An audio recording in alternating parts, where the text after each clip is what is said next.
이제 모두 자리에 일어나 기쁨으로 주님을 찬양합시다.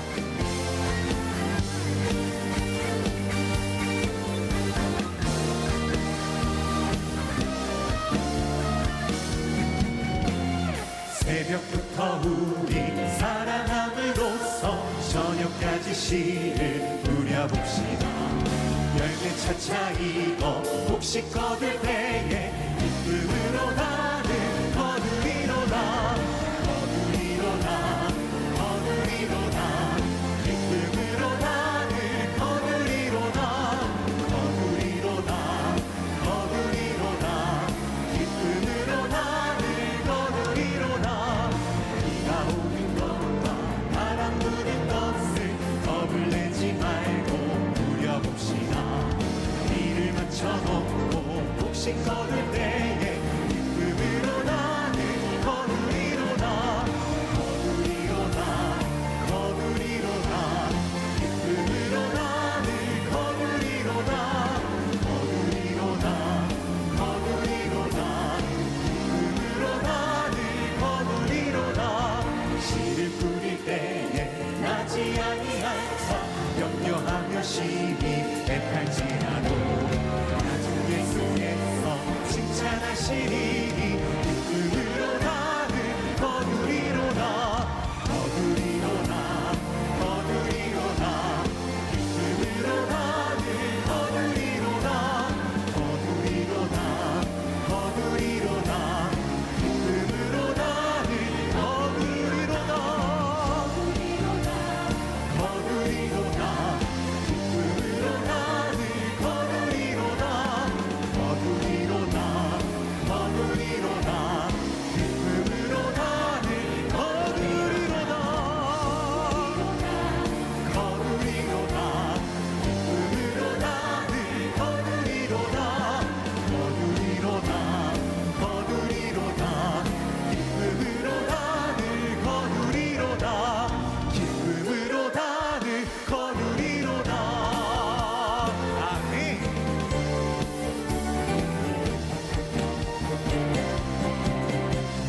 어둠 밤 시내리니 내 집 지켜서 잔이슬 내칠 때에 일찍 일어나 해돋는 아침부터 힘써서 일하라. 이해할 수 없는 밤이 속히 오리라. 어둠 밤 시내리니 내 집 지켜서 일할 때 일하면서 울지 말아라. 낮엔 수고하나 쉴 때도 오겠네. 이해할 수 없는 밤이 속히 오리라.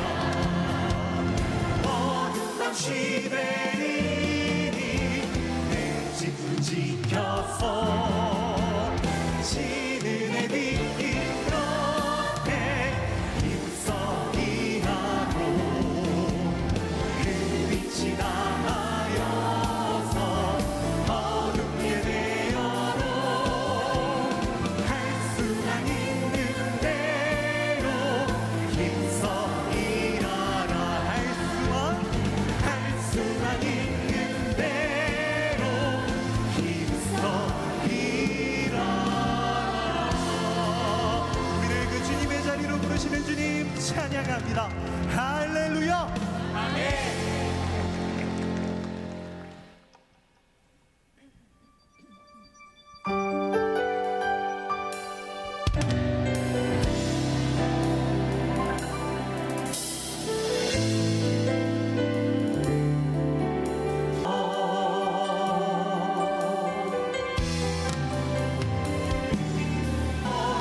내가 원하는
우리가 사는 이 한국 사회는 바쁜 것이 미덕인 것 같습니다. 제가 한 번은 조금 시간적 여유가 있어서 하던 일을 멈추고 머리도 식힐 겸 교회 주변을 살살 산책을 하게 되었는데요. 그런데 한 성도님을 만났어요. 성도님, 목사님 부르더니 오늘 좀 한가해 보입니다 라고 얘기하는 거예요. 가슴이 뜨끔하더라고요. 그러면서 무슨 죄진 사람처럼 제가 막 도망갔습니다. 집무실로 올라간 그런 기억이 있습니다. 또 한 번은 제가 좀 일이 있어서 바쁘게 걸어가는데 또 성도님 만났어요. 성도님, 목사님 오늘 정말 바빠 보입니다 하는데 뭔가 하는 사람같이 보이는 거예요. 뭔가 아주 대단한 일을 하는 것처럼 그렇게 느껴졌습니다. 아마 여러분들도 그런 생각을 할 겁니다. 바쁘면은 뭔가 대단한 일을 하는 것 같고 바쁜 것이 좋은 것 같고 아무것도 안 하면은 참 별 볼 일 없는 그런 인생 사는 것 같고 뭐 그런 마음이 들지 않습니까? 바쁜 거 좋죠. 그런데 바쁘다 보면 여러 가지 부작용도 있어요. 너무 바쁘다 보면 스트레스가 쌓이고 또 그 스트레스가 병이 되기도 하고요. 또 너무 바쁘다 보면 정말로 인생에서 중요한 거 놓치면서 살아가기도 하고, 너무 바쁘다 보면은 그 바쁨 안에서 벌어지는 갈등들, 또 싸움들, 또 다른 사람들이 상처받는 그런 일들도 왕왕 생기게 되는 거죠. 바쁜 거 치면 우리 예수님 따라오실 사람이 있겠습니까? 우리 예수님께서 공생의 기간 동안 이 3년 동안 얼마나 바쁘게 지내셨는지 몰라요. 쉬지 않고 일하셨어요. 다른 사람 다 놀 때에 안식일조차도 일하신 분이 바로 우리 예수님이십니다. 그런데 가만히 보면요, 우리의 노동과 예수님의 노동은 질적인 차이가 있어요. 우리는 바쁘면서 짜증이 나고 힘이 들고 야, 이 일 언제 끝나나 하는데 예수님은 이 바쁨을 오히려 즐기시는 것 같이 보입니다. 성경 말씀에 보니까 아주 신이 나서 사역을 하시는 그런 모습이죠. 오늘 본문의 말씀은요, 예수님의 권세와 정체성에 대한 말씀인데요, 이 예수님의 권세와 정체성에 대해서 예수님 당신이 설명하면서 이 말씀을 이끌고 있는데, 이 말씀이 나오는 근원이 어디 있냐면 예수님의 노동에 있어요. 예수님께서 하시는 일, 예수님께서 하시는 그 노동에 대한 이야기가 여기까지 오게 된 것이죠. 그래서 저는 오늘 여러분들과 함께 예수님의 노동에 대한 말씀을 나누려고 합니다. 예수님께서는 왜 일하셨고 또 예수님께서는 어떻게 일을 하셨는지, 정말 바쁘게 살아가는 우리들이 잠시 이 바쁨을 내려놓고 예수님의 말씀에 귀를 기울여 봄직하지 않습니까? 예수님께서 하나님의 아들이신 것과 아들로서 어떠한 일을 이 세상에서 하시는지에 대해서 말씀하시면서 예수님께서 하시는 일에 대해서 먼저 말씀을 하십니다. 예수님께서 하시는 일은, 이 땅에서 하시는 일은 크게 세 가지로 나눌 수 있는데요, 예수님께서 다스리는 일을 하신다라고 말씀하고 계세요. 다스리는 일, 하나님께서 이 땅을 다스리는 권세를 가지고 계시죠. 그 권세를 아들인 예수 그리스도에게 맡겨주셨습니다. 그 권세를 가지고 예수님께서는 이 땅을 다스리는 겁니다. 그 권세가 얼마나 강력했던지 예수님의 권세를 보자마자 이 귀신들이 벌벌 떨고요, 마귀들이 쫓겨나갑니다. 예수님께서 그 권세를 가지고 제자들에게 나눠줍니다. 70인의 전도자를 파송하며 그들에게 권세를 나눠줬을 때 가는 사역마다 역사가 일어나는 겁니다. 놀라운 일이 벌어집니다. 사역을 다 마치고 기쁨으로 돌아와서 보고할 때 예수님께서 이렇게 말씀하십니다. 사탄이 하늘로부터 번개같이 떨어지는 것을 내가 보았노라. 그러니까 이 세상을 다스리는 권세는요, 사탄 마귀에게 있는 것이 아니라 이 천지를 창조하신 하나님께 있었고, 하나님께서 다스리는 권세를 예수 그리스도께 넘겨주셨고, 그 권세를 가지고 예수님께서는 이 땅을 다스리시는 분이시다라는 것입니다. 예수님께서 하시는 첫 번째 사역, 다스리는 사역이었어요. 두 번째, 예수님께서 하시는 일은요, 생명을 주시는 사역입니다. 어느 곳에 가든지 병든 자를 고쳐주셨고 죽어가는 사람들을 살려내셨습니다. 아니, 죽은 사람도 살려내셨습니다. 희망 없이 살아가는 사람들, 소망 없이 살아가는 그 메마른 영혼들에게 생명을 주시는 일을 항상 하셨습니다. 그리고 오늘 말씀에도 보니까 요한복음 5장 24절에서 26절의 말씀에 그리스도를 믿는 자는 영생을 얻었고 심판에 이르지 아니하나니 사망에서 생명으로 옮겼느니라 하느니라. 사망에서 생명으로 옮기시는 일을 하신다는 거죠. 우리는 죄로 말미암아 죽을 수밖에 없는 존재입니다. 우리의 죄악이 우리 뼛속 깊이 DNA까지 파고들었습니다. 그래서 우리는 죽을 수밖에 없는 존재죠. 우리의 힘으로 살아갈 수 없습니다. 우리 힘으로 영생을 얻을 수가 없습니다. 근데 예수님께서 십자가 달려 돌아가심으로 말미암아 우리의 죄의 문제를 완전히 해결해 주셨고, 우리는 그 공로로 인하여 생명을 얻게 되는 것입니다. 예수님께서 하시는 일, 우리에게 생명을 주시는 일이었습니다. 세 번째, 예수님께서 하시는 일은 뭐냐면 심판하시는 일이었습니다. 빛이 어둠에 덮여 있는 곳에 들어오게 되면은 그 어둠으로 덮여 있었던 모든 것이 드러나게 되죠. 우리는 보지 못했던 것이 빛이 들어옴으로 말미암아 볼 수 있게 되는 겁니다. 예수님께서 가는 곳곳마다 어둠에 덮여 있었던 것이 드러납니다. 음란한 영이 드러납니다. 불순종한 영이 드러납니다. 위선적인 영들이 드러납니다. 나약한 영들이 드러납니다. 드러나는 사역이 곧 심판하는 사역이었단 말이죠. 예수님께서 가는 곳곳마다 심판이 이루어집니다. 어둠으로 말미암아 구분할 수 없고 분간할 수 없었던 그곳에 예수님께서 가심으로 말미암아 그것이 참인지 거짓인지, 더러운 영인지 아니면 깨끗한 영인지 드러나는 겁니다. 심판이 이루어졌습니다. 요한복음 3장 16절의 말씀에 보니까 그를 믿는 자마다 멸망치 않고 영생을 얻게 하려 하심이라. 예수님께서 이 땅에 처음 오셨을 때 우리에게 영생을 주시려 오셨고, 그리고 두 번째 다시 오신데 그때는 세상을 심판하러 오신다라고 말씀하셨습니다. 이 땅에 살았었던 사람들, 이 땅에 지금 살고 있는 사람들, 그리고 앞으로 살 모든 사람들이 그 마지막 때에 하늘의 백보자 심판대 앞에 서게 된다는 것입니다. 예수님은 그 심판을 담당하시는 분이라는 것입니다. 세상을 다스리시고, 그리고 생명을 주시고 심판하시는 사역으로 항상 분주한 삶을 사셨어요. 그런데 예수님의 사역을 보면 한치의 흐트러짐이 없습니다. 그리고 예수님은 이것을 기쁨으로 감당하셨습니다. 자, 이제 다시 우리의 질문으로 돌아가 볼까요? 예수님께서 이 많은 일을 감당하셨는데 어떻게 이 일을 감당하셨을까? 왜 이런 일을 감당하셨을까? 우리들이 하는 노동과 예수님께서 하시는 노동의 질적인 차이는 무엇일까 하는 문제입니다.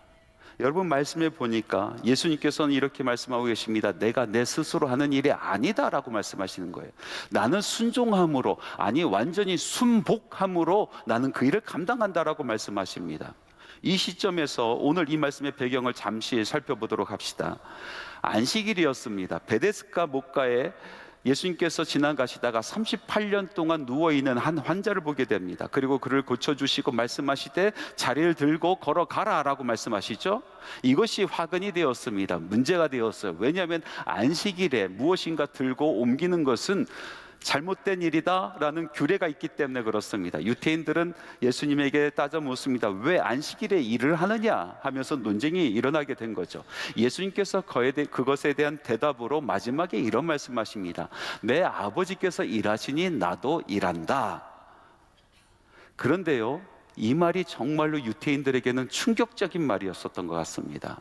하나님의 말씀에 보니까 이 말을 듣자마자 사람들이 예수를 죽이려 하더라라고 기록하고 있습니다. 그러니까 죽이고 싶을 정도로 듣기 싫었던 말이었던 거죠. 아버지께서 일하시니 나도 일한다.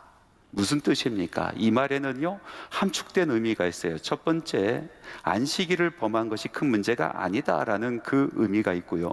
두 번째, 하나님을 내 아버지다라고 부르는 그런 의미가 있고요. 세 번째, 하나님의 일과 자기의 일을 동등한 것으로 놓고 이야기하는 의미가 있었던 것입니다. 유대 사람들에게는 그것이 이해가 되지 않았습니다. 당시에는 많은 사람들이 종종 안식일을 범했거든요. 그러니까 안식일을 범한 것은 경범죄에 해당이 됩니다. 그런데 이 사람들이 정말로 힘이 들고 그 소리가 듣기 싫었었던 것은 그 다음의 이야기예요. 자신들은 한 번도 하나님을 아버지라고 생각했지만은 아버지라고 부른 적이 없거든요. 그것은 너무나 불경스러운 일이다라고 생각을 했습니다. 아버지이지만 아버지라고 부를 수가 없는 분이 바로 하나님이다라고 생각을 하였습니다. 하나님의 말씀을 읽을 때 그곳에 하나님이란 단어가 나오면 그들은 절대로 하나님이라고 읽지 않고 말을 돌려서 아도나이, 주님이라고 읽고 넘어가는 사람들 아니었겠습니까? 그런데 예수님께서는 지금 말씀하시는데 내 아버지라고 얘기하는 거예요. 어떻게 하나님을 내 아버지라고 이야기할 수 있을까? 이 유대 사람들은 도무지 이해할 수가 없었습니다. 그거보다 더 심각한 것은 무엇이었냐면 하나님의 일과 예수님의 일을 동등한 것으로 놓고 이야기했다라는 것입니다. 이것은 신성 모독이라고 생각을 했습니다. 그래서 돌로 쳐 죽여도 된다라고 생각했던 것이죠. 예수님께서는 아버지께서 일하시니 나도 일한다라는 말씀을 다시 설명해 주십니다. 그 말씀이 오늘 읽은 말씀이거든요. 요한복음 5장 19절의 말씀에 이런 말씀이 있습니다. 우리 함께 읽어보겠습니다. 그러므로 예수께서 그들에게 이르시되 내가 진실로 진실로 너희에게 이르노니 아들이 아버지께서 하시는 일을 보지 않고는 아무것도 스스로 할 수 없나니 아버지께서 행하신 그것을 아들도 그와 같이 행하느니라. 내 스스로 하는 일은 아무것도 없다. 내 생각대로 하는 일은 아무것도 없다. 내 뜻대로 내 방법대로 하는 일은 그런 노동은 나의 삶 가운데 없다. 나는 온전히 순복하고 순종하여 아버지께서 하신 일을 내가 보아왔고 아버지께서 하시는 방법대로 아버지의 뜻 가운데 나는 일을 한다라고 말씀하고 있는 겁니다. 하나님의 뜻대로 하나님의 방법대로 나는 완전히 죽고 하나님의 영광을 위하여 하는 그 사역 가운데 기쁨이 있다라는 겁니다. 15세기에서 17세기를 대항해 시대라고 이야기하죠. 왜냐하면은 큰 범선 몇십 톤 되는 그 범선을 몰고 이 대륙 저 대륙 가면서 새로운 세계를 발견하고 무역을 했었던 그런 시대 아닙니까?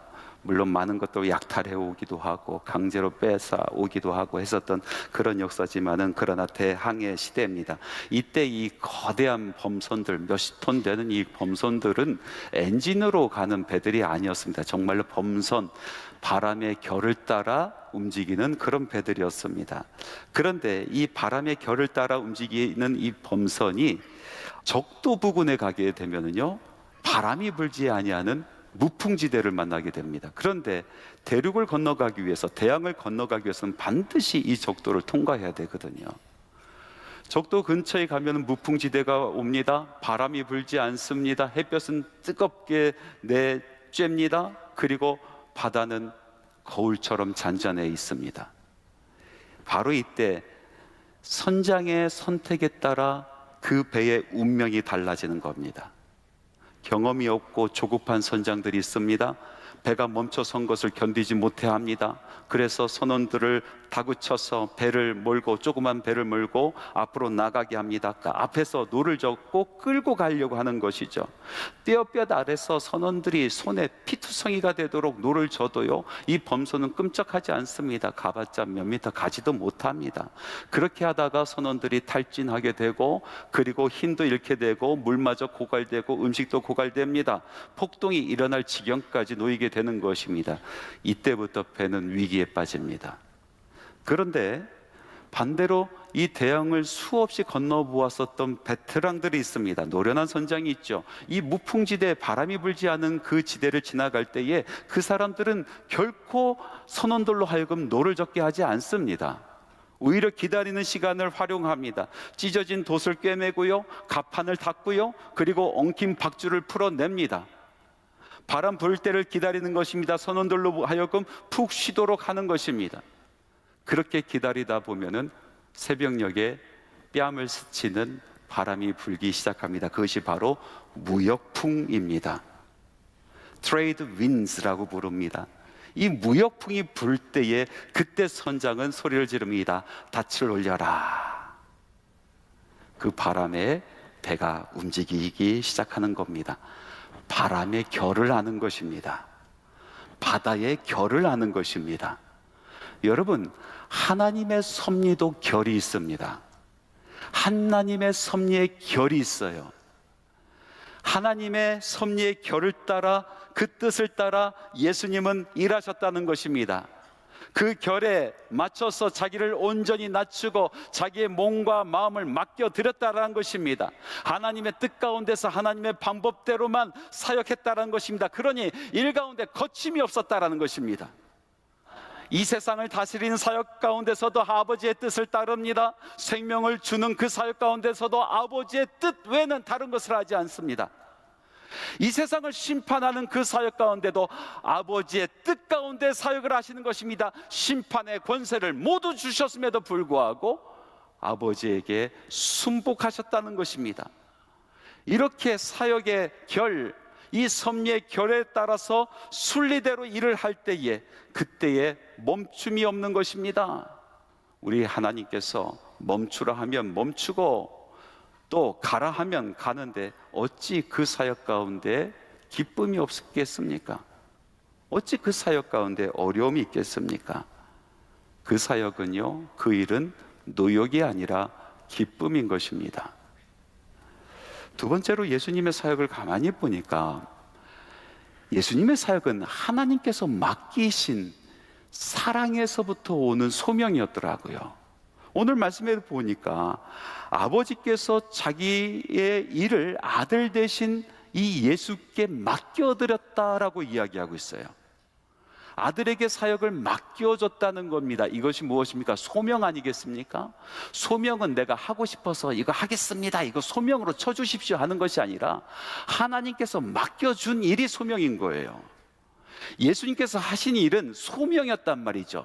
하나님께서 맡겨주신 일이었단 말입니다. 그런데 더 재미난 구절이 있습니다. 하나님께서 맡겨주신 이유가 설명되는데요, 20절 말씀에 보니까 아버지께서 아들을 사랑하사라고 표현하고 있어요.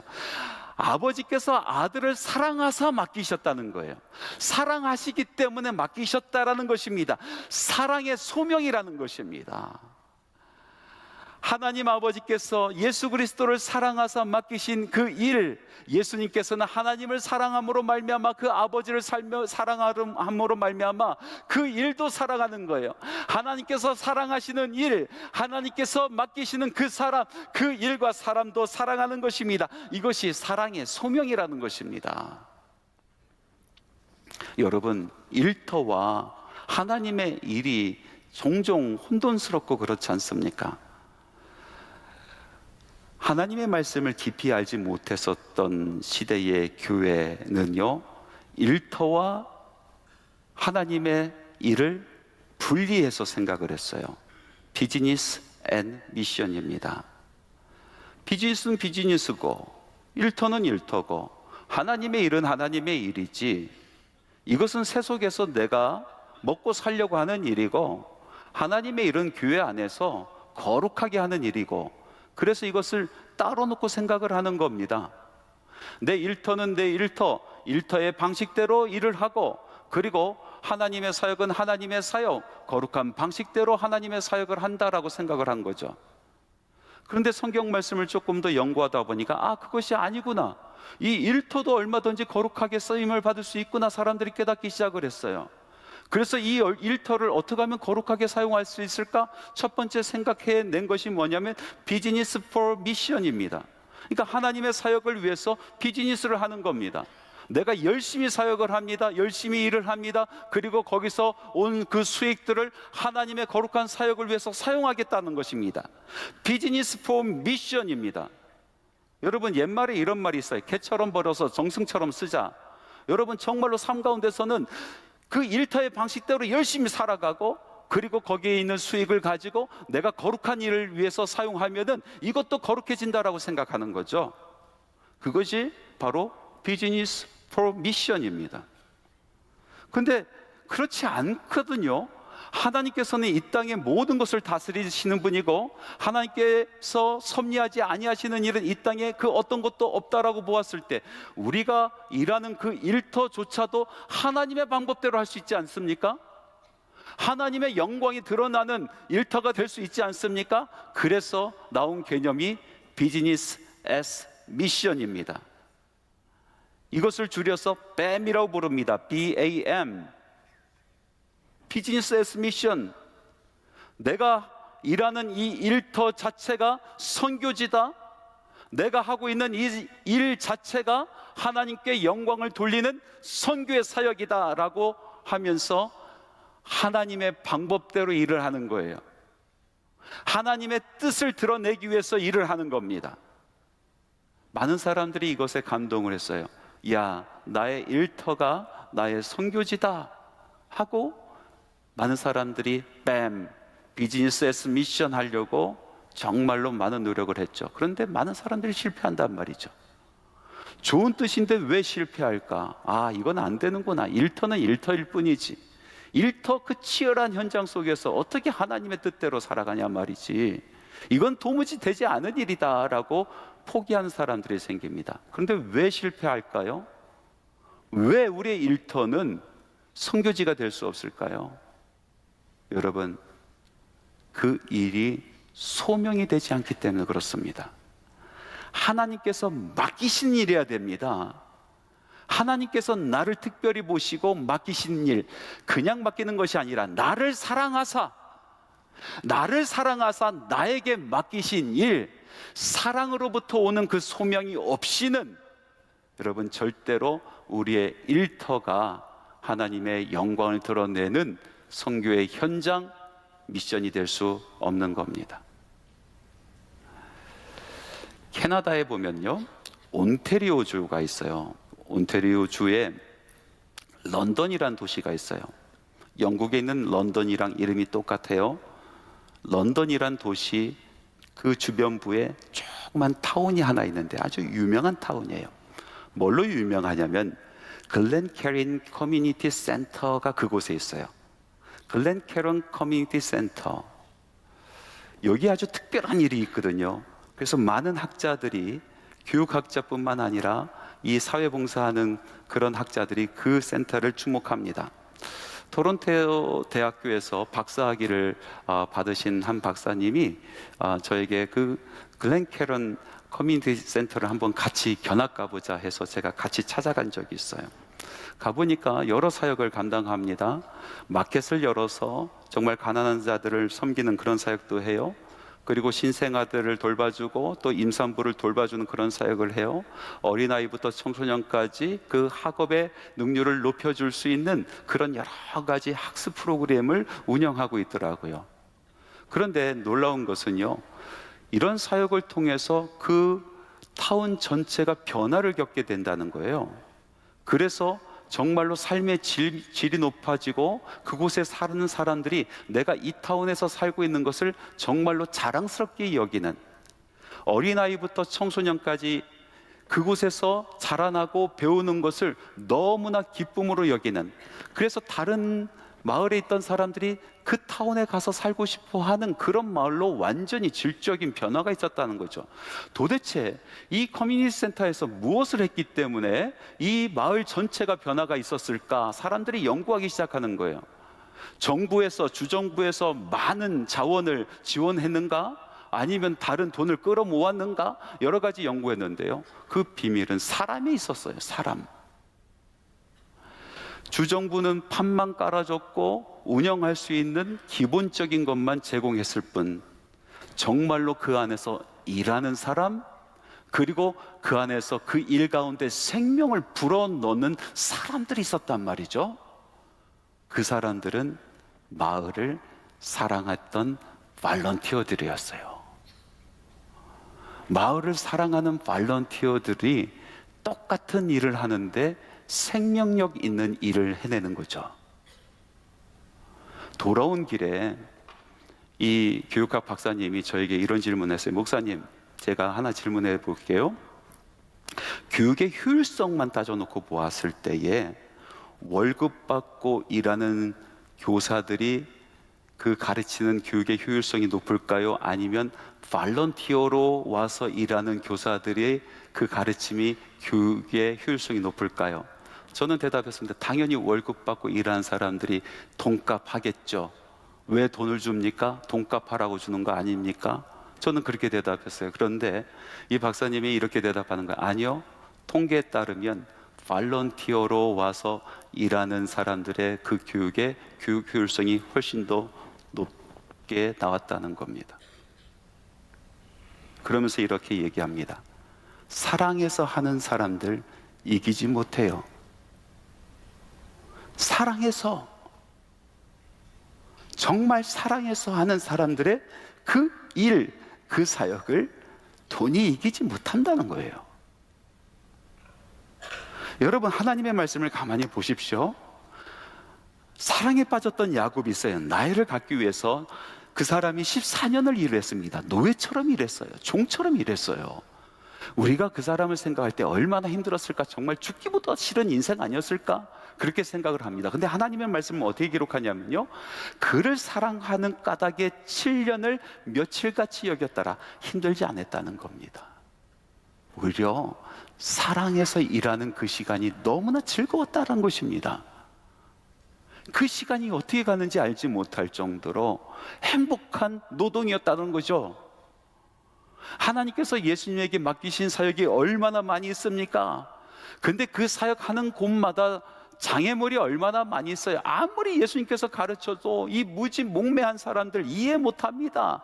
그래서 예수님께서 하는 일마다 반대하고 탄압하고 그리고 오해하고 걸려 넘어뜨리고 박해하고 억울하게 죽이기까지 했습니다. 그런데 예수님께서는 그 일을 묵묵히 감당하시며, 아니 오히려 신명나게 감당하셨지 않습니까? 왜 그렇습니까? 하나님께서 아들을 사랑하사 사랑함으로 맡기는 일이었습니다. 그 아들은 하나님을 사랑하로 말미암아 사랑하시는 하나님께서 나에게 맡긴 일, 사랑하신 하나님께서 사랑하시는 그 사람들을 위하여 하는 그 사역이 너무나 즐거웠었던 것입니다.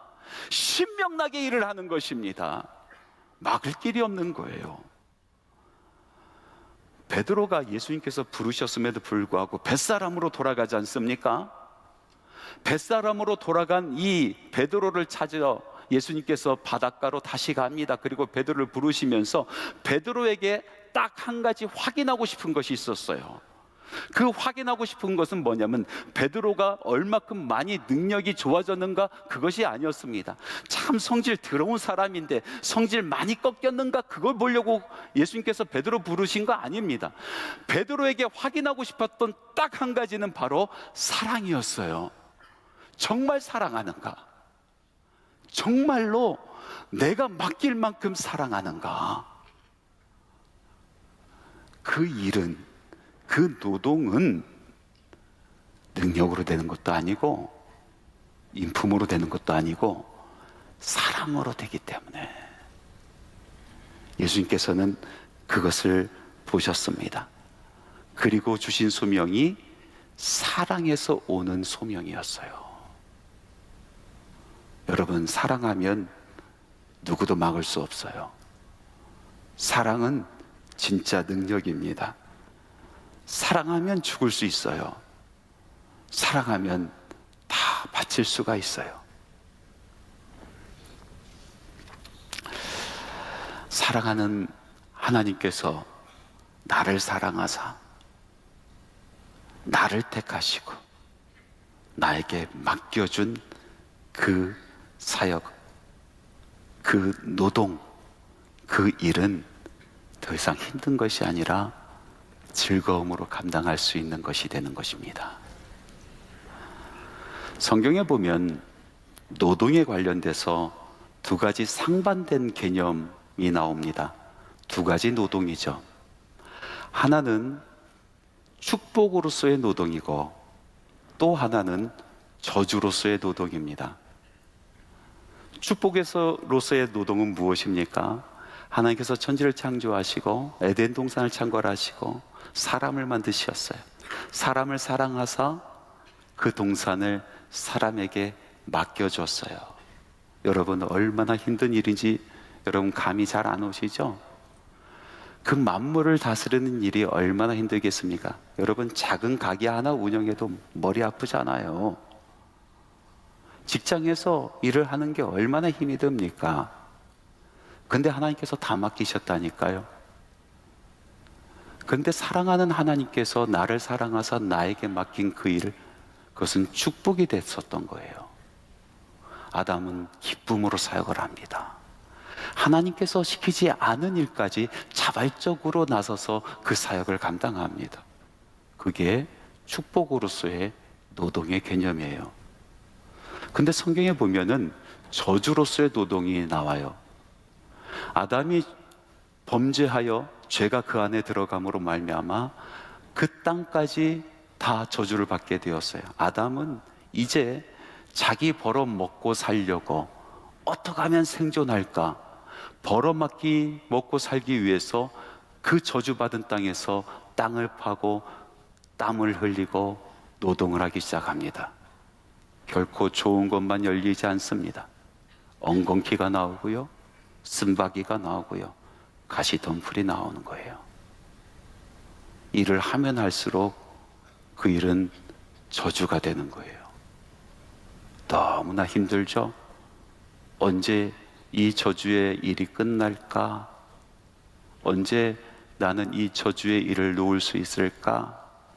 그렇게 저주스러운 인생을 살아가게 됩니다. 그것이 성경에 나오는 두 번째 노동의 개념, 저주로서의 노동입니다. 여러분, 우리들은 참 많은 일을 합니다. 어떤 사람은 큰 기업을 경영하기도 하고, 어떤 사람은 작은 그런 사업체를 경영하기도 합니다. 어떤 사람은 가정 안에서 일을 하기도 하고, 어떤 사람은 밖에 나가서 일을 하기도 합니다. 또 어떤 사람은 세상에 나가서 쓰임 받기도 하고, 어떤 사람은 교회에서 쓰임 받기도 합니다. 우리는 일을 하며 살아갑니다. 노동하며 살아갑니다. 여러분, 여러분의 노동은 축복입니까? 아니면 저주입니까? 예수 믿는 사람들의 노동은 축복일 수가 있습니다. 우리 예수님처럼 말이죠. 섭리의 결을 보십시오. 가라 하면 가고 서라 하면 서고, 하나님의 뜻 가운데, 하나님의 방법 가운데 사역할 때에, 일을 할 때에 거침이 없습니다. 그것은 사역하는 그 자체가 기쁨인 거예요. 우리 예수님처럼 사랑의 소명을 받으십시오.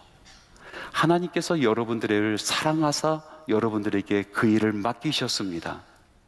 여러분들에게 그 일을 맡기셨습니다. 사랑하시는 하나님이 맡기시는 사랑하는 일이 됩니다. 사랑하면 이길 수 있습니다. 사랑하면 견뎌낼 수 있습니다. 사랑하면 승리할 수 있습니다. 오늘도 우리 주님께서 우리에게 말씀하십니다. 아버지께서 일하니 나도 일한다.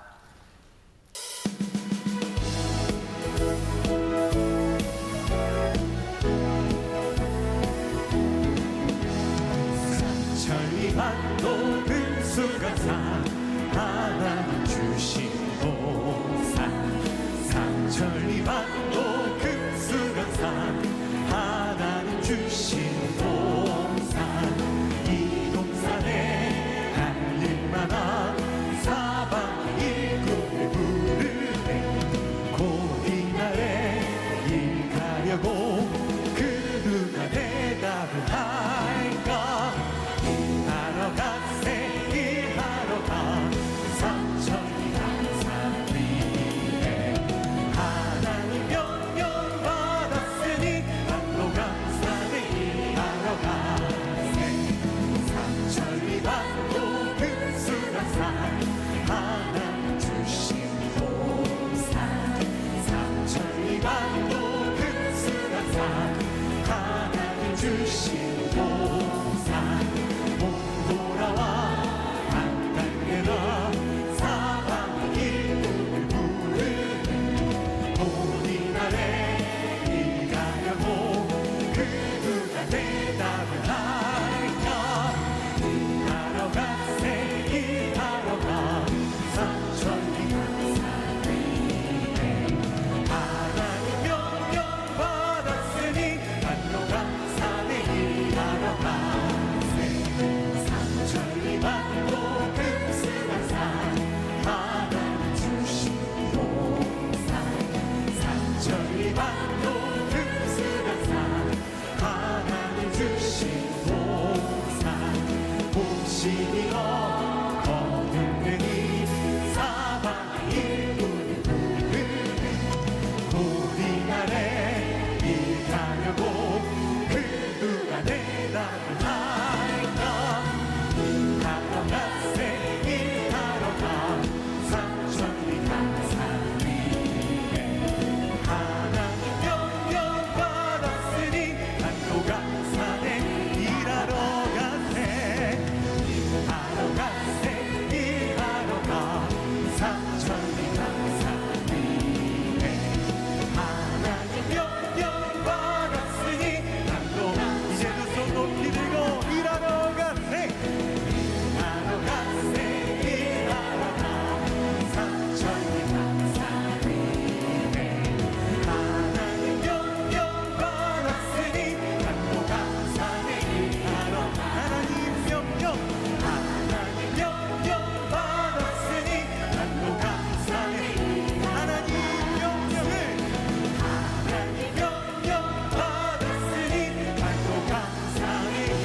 예수 그리스도의 은혜와 하나님의 사랑하심과 성령님의 교통하시고 내주 충만 역사 권능 부어주심이 하나님께서 맡겨주신 그 소명을 붙들고 세상으로 달려나가는 주님의 군사들의 발걸음이 하는 모든 사역 위에 지금부터 영원토록 함께 하시기를 간절히 축원하옵나이다.